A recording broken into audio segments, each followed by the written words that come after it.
guys, what's up? This is Mustang Spook Guy. Welcome back to Forza Horizon 3. We have our first investigation. Now, most people were excited for like the Centenario and Aerial Nomad. Now I was excited for those two when Horizon 3 was announced, a full car list. However, one of my favorites is the Tesla Model S. This version is the P90D with ludicrous mode. Because, you know, when you have a super saloon, you might as well have ludicrous mode in it, and it also turns slightly invisible. However, this thing has quite a few rivals, and naturally, I have two wild cards thrown in: the world's best hot hatch, the Focus RS, and a new vehicle in Horizon 3, the Ute. So with all these vehicles lined up, I went to see if the Tesla could fare any better than it did in Forza 6. Okay, the first challenge that these vehicles had to overcome was a circuit race on a all-tarmac circuit. Now, some vehicles, like this Mercedes E63, were going to do rather well.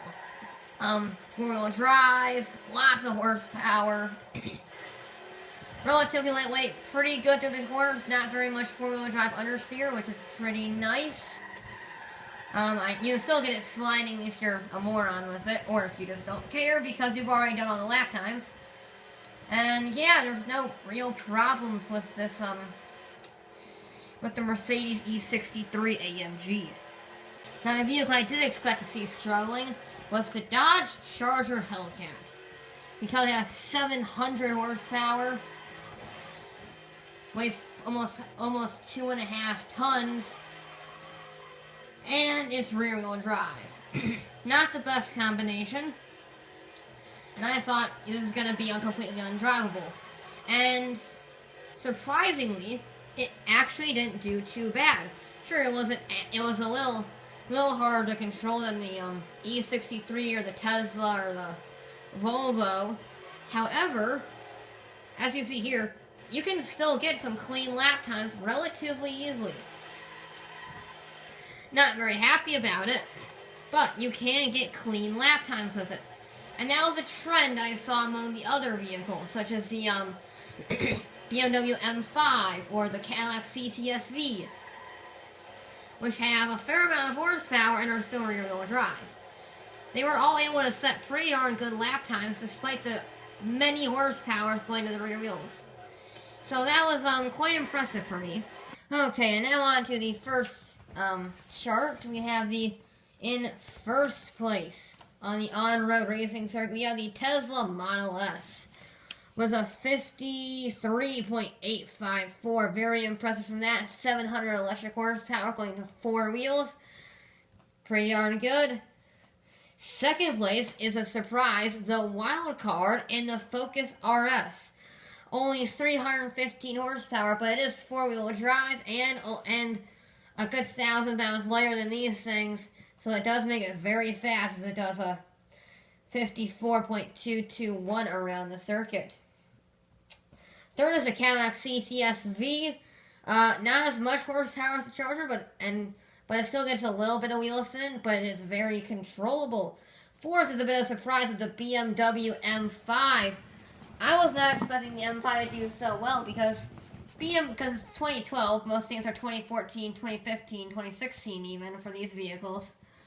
But the M5 actually did really well, which I'm very surprised about and very glad about. Fifth place, we have the Forza 6 previous champion, the Infiniti Q50 Over Rouge. Yeah, just good, but not good enough. Sixth place is the Jaguar. Pretty good. I always love a good Jaguar. The XKJ, I think is what it's called. I don't know. They have a weird number combination. Or number. Yes, those are totally numbers. No, letter combination.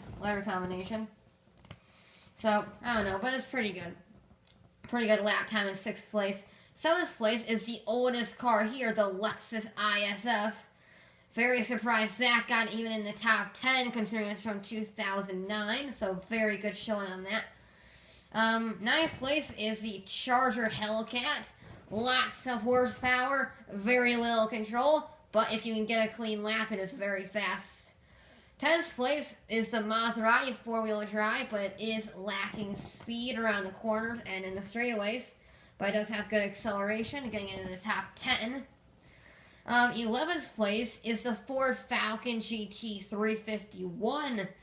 Yeah, I love the look of it. I love the look of the Falcon, but it's just not good enough.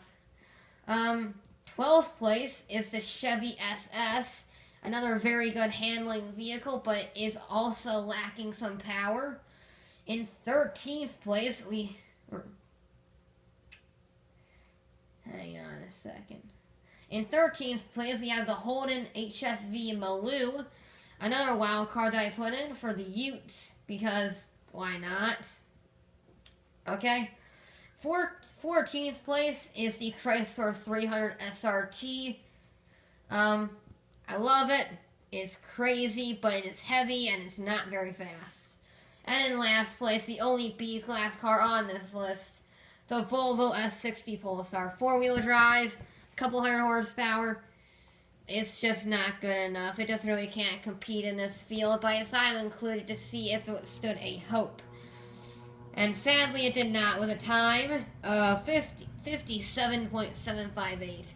Yeah, it did not do too well. Okay, on to the next portion, which is this rally stage. Now, I didn't want to just do this on road, okay? I want to do this off road as well, which means a rally stage. Now, the M5 was very surprising. It was a little tough to drive because it was rear-wheel drive. However, it actually was able to go through the course really well. It was rather controllable. I did struggle a few times. You get massive air, but it is successfully able to handle every bump this course throws at it, which is good, which is very good. However, its rear-wheel drive does make it susceptible to the wild card. Okay, now just a disclaimer: if you're wondering why this Focus RS is so fast, it's because it's my own personal one, and I forgot I modified it to make it a Gymkhana car. So it may have 600 horsepower in it. So just ignore that just for background. But this vehicle is the second place car. And I loved it. It's just a phenomenal vehicle on and off road. It's fast, it can deal with the bumps. And completely, I'm talking about the completely stock vehicle, not this one. It's fast, it's breaks through the bumps, it brakes, it doesn't have understeer. The only thing it's lacking is horsepower, and honestly, I don't think it's lacking that. It's the perfect combination of weight and horsepower. 315 horsepower. I think it's like 3,000 pounds. So yeah, I think it's the perfect weight to horsepower combination for this vehicle. It makes it perfectly balanced and everything. I can't find a single problem with it. And yeah. As you can see, I'm having a lot less struggles than it with the BMW. It's sliding a lot less. It's has a lot more traction. I'm able to put the power down easier. So yeah, overall this vehicle is just really rather amazing. Okay, now on to the list for the off-road times. In first place, no real surprise, the Tesla Model S. Again, 700 horsepower, electric, 4-wheel drive, pretty simple. Second place is the Focus RS. I explained about why that car is so good earlier. Third place and fourth place are both 4-wheel drive cars. Third is the Q50 Over. And fourth place is the Mercedes E63. All very good. Lots of traction, 4-wheel drive. Very good vehicles and rather controllable. Fifth place, the surprise, the BMW M5. The highest placed rear-wheel drive car on this list. Yeah, absolutely phenomenal. A little bit scary in points, but it does get the job done nicely. Sixth place is the Cadillac CTS-V. Very impressive for its Corvette-powered rear-wheel drive vehicle. Seventh place is the Maserati. A little bit of a disappointment. Downgrade for the 4-wheel drive vehicles. Eighth place is the Charger Hellcat. I was expecting this thing to be awful. 700 rear-wheel drive horsepower, almost 5,000 pounds. And it wasn't too bad. It wasn't as good as the Beamer, certainly wasn't good as the Focus, but for a vehicle of its magnitude, it was pretty good, deserving its 8th place finish. 9th place is the Jaguar, another very good showing from that. 10th place, rounding out the top 10, is the Chevy SS, another very surprising entry. 11th place, the Lexus did not do too well this time. It's 2009, so that's kind of what you expect. 12th place, again, the Falcon. I love the look of it. It's just not very good. 13th place is the Chrysler 300 SRT,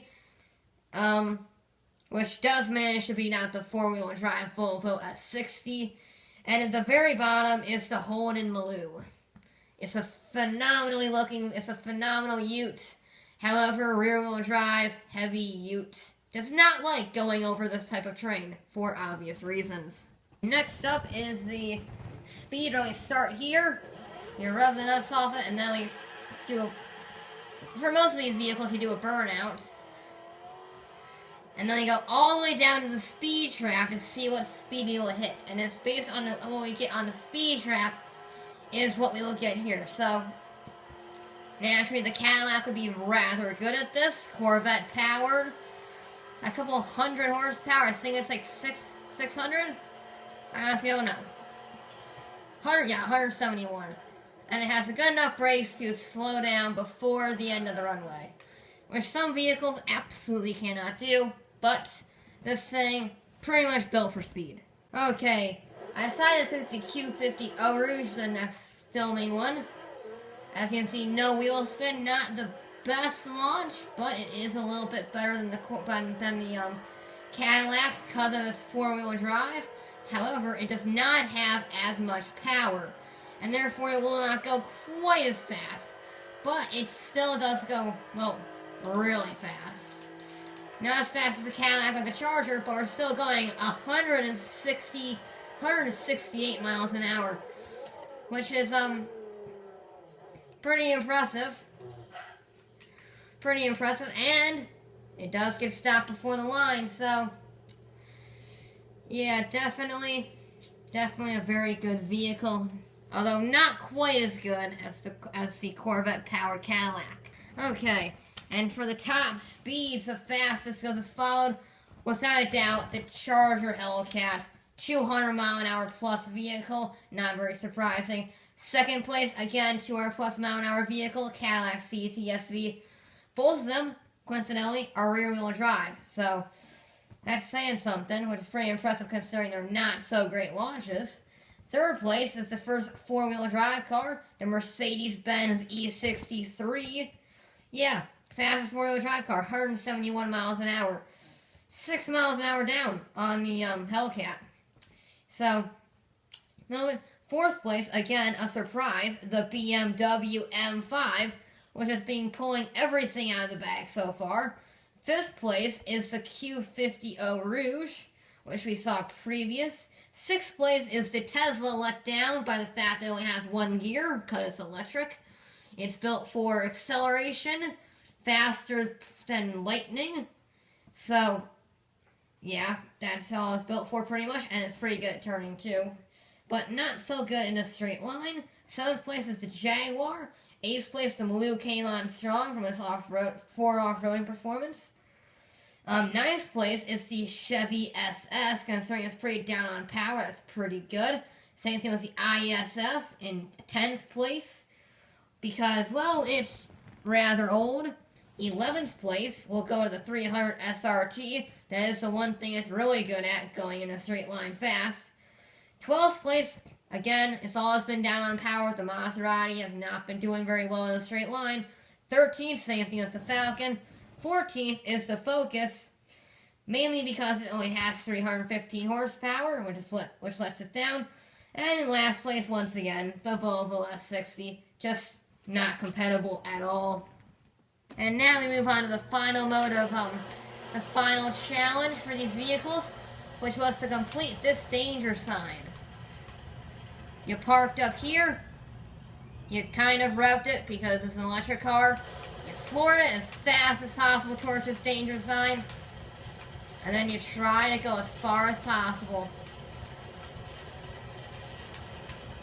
110 miles an hour, leaving the jump pretty good. And we fly and fly 476 feet. Yeah, pretty good for the Tesla. I mean, I've already recorded all these things, so I just wanted to show you what it was. And besides, the Tesla is really rather amazing. Next up, the big boat, or to try to say the big brick, of the Chrysler 300 SRT. This vehicle has been struggling the entire series, the entire thing, or the entire challenge. And here, well, it's not quite as much as an exception, but it's 423 feet before I hit a tree. Yeah, it's just not, it's kind of similar to the Volvo, just not as compatible to these other vehicles. I mean, it looks cool, I love the look of it, because it looks like a monster car, but it just isn't compatible. Okay, for our final one, which is the airtime, in first place, it's a bit of a surprise. The E63 has yet to win one until now. It has won its first event.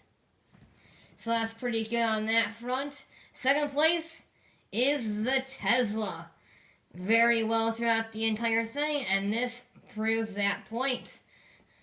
Even though it is 5,000 pounds, I can still fly a heck of a long way. Third place is the Q50 Over. You know, four-wheel drive, pretty good. Four-wheel drive cars would tend to do rather well on this one. Fourth place, and fifth place are the Hellcat and the CTSV.